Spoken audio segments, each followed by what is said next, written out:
Mobilització i diàleg social. Comissions Obreres del País Valencià manté la recepta clàssica dels últims temps davant la crisi i les maneres del govern valencià d'enfrontar-la. Ho ha dit avui Paco Molina, el nou secretari general del sindicat, en la primera reunió que ha celebrat el Consell Confederal des del Congrés de febrer. En l'informe, aprovat per unanimitat, Molina ha demanat a la Generalitat polítiques públiques per canviar el model productiu valencià i compromisos a tots els agents socials per aconseguir-ho en el marc del PAVACO, el Pacte Valencià pel Creixement i l'Ocupació. Això, segons Molina, s'ha de concretar posant en marxa l'ensenyament infantil entre 0 i 3 anys o desenvolupant la llei de dependència i la renda garantida de ciutadania. Per a Comissions Obreres és urgent ampliar la protecció social i no reduir-la i canviar un model productiu que fa que les empreses valencianes siguin poc competitives, tot i pagar els salaris més baixos.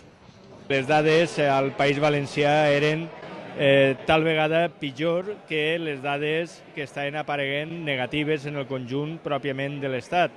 I parlàvem d'una crisi pròpia i la resolució, una gran part, està basada en l'estratègia del diàleg social, si bé té que ser un diàleg social en les nostres contraparts de caràcter compromès, de caràcter rigorós i que tinga resultats i fruits d'aquesta elaboració, d'aquesta proposta i d'aquest consens i que n'hi hagi una ràpida traslació al món de la producció, a la protecció social, a les treballadores i als treballadors i al conjunt de la societat valenciana.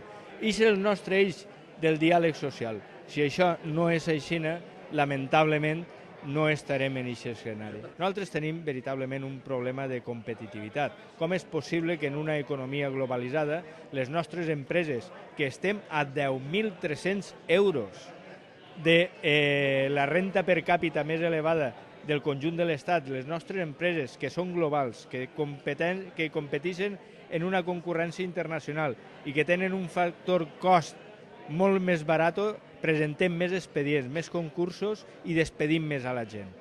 Ahir és evident que aquestes circumstàncies no poden tindre com a solució més possibilitats, majors facilitats per al despido.